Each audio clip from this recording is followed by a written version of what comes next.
അപ്പങ്ങളെമ്പാടും ഒറ്റയ്ക്ക് ചുട്ടമ്മായി, അമ്മായി ചുട്ടത് മരുമോനിക്കായി. അപ്പങ്ങളെമ്പാടും ഒറ്റയ്ക്ക് ചുട്ടമ്മായി, അമ്മായി ചുട്ടത് മരുമോനിക്കായി. അമ്മായി കൊച്ചമ്മായി മരുമോനെ പൊന്നമ്മായി കച്ചോണം മുട്ടിയപ്പോൾ വട്ടായി പോയി. അമ്മായി കൊച്ചമ്മായി മരുമോനെ പൊന്നമ്മായി കച്ചോണം മുട്ടിയപ്പോൾ വട്ടായി പോയി. അപ്പങ്ങളെമ്പാടും ഒറ്റയ്ക്ക് ചുട്ടമ്മായി, അമ്മായി ചുട്ടത് മരുമോനിക്കായി.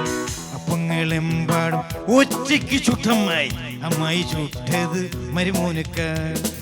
മോനെ, ഈ അമ്മായി എന്ന് പറഞ്ഞാണ്ടല്ലോ ഒടുക്കത്തെ ചുടലാണ്.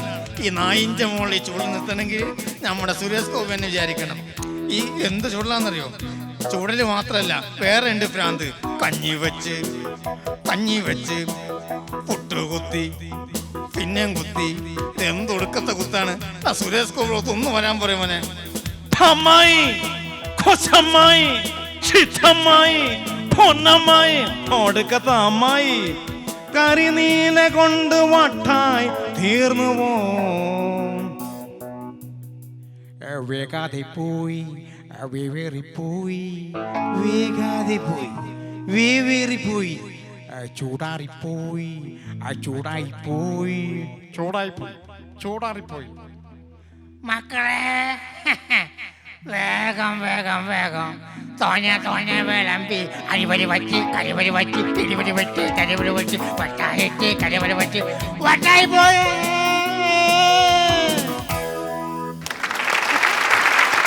നവാസ് കുറേ പാരഡികൾ പാടിയിട്ടുണ്ട്. പല പ്രോഗ്രാമിലായിട്ട് ഞാൻ കണ്ടിട്ടുണ്ട്. ഇപ്പം ഞാൻ എഴുതിയ പാരഡി ഇപ്പോൾ നമ്മളുടെ കാസറ്റിൽ പാടിയിട്ടുണ്ട്. നവാസ് അല്ലാതെ കുറേ പാരഡികൾ എഴുതിയിട്ടുണ്ട്. അത് പലപ്പോഴും അതിൽ നവാസ് എഴുതിയ പാരഡികളിൽ ഏറ്റവും പ്രിയപ്പെട്ട പാരഡി ഏതാണ്? ഞാൻ അതിനു മുമ്പ് ഒരു കാര്യം കൂടി പറയാം. അതായത് നമ്മൾ ഈ പാരഡി കുറേ പാട്ടുകൾ എഴുതിയിട്ടുണ്ട്, പാടിയിട്ടുണ്ട്, ശരിയാണ്. പക്ഷേ എനിക്ക് മിമിക്രിയിലുള്ള ആ കഴിവിനെ യൂട്ടിലൈസ് ചെയ്തു. അത് ആ കഴിവ് വെച്ചുകൊണ്ട് ഒരു പാട്ടിനെ ശരിക്കും ഉപയോഗപ്പെടുത്തുന്നതിന് ആശിക്കുകയാണ്. അങ്ങനെ എനിക്ക് ഒരുപാട് സിറ്റുവേഷൻസ് ഉണ്ടായിട്ടുണ്ട്. അതിൽ മാവേലി കൊമ്പത്തിന്, അതായത് നമ്മൾ പ്രേക്ഷകർ ഓഡിയൻസ് എല്ലാവരും ശ്രോതാക്കളൊക്കെ ഒരുപാട് ഇഷ്ടപ്പെടുന്നൊരു പ്രോഗ്രാമായിരുന്നു അതേ മാവേലി കൊമ്പത്ത്. അപ്പോൾ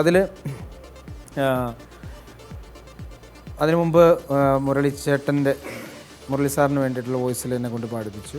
നാഷണൽ കൂടെ പാടിയിട്ടുണ്ട്. ഒരു പൊളിറ്റിക്കൽ സോങ്ങാണ്. അച്ഛനും രാഷ്ട്രീയ പാട്ട് ഒരു പാട്ട് പാടിയിരുന്നു. അതുകൂടാതെ അത് പലവട്ടം കാത്തു നിന്നു ഞാൻ ഒരു മെമ്പർ സീറ്റിനായി, ഒരു വാക്കും മിണ്ടാതച്ഛൻ പോയില്ലേ. അത് ബാക്കി നാഷിക്കാണ് മറ്റേ സാറിൻ്റെ ഒരു വോയിസ് നമ്മൾ അല്ലാതെ അതിനകത്ത്.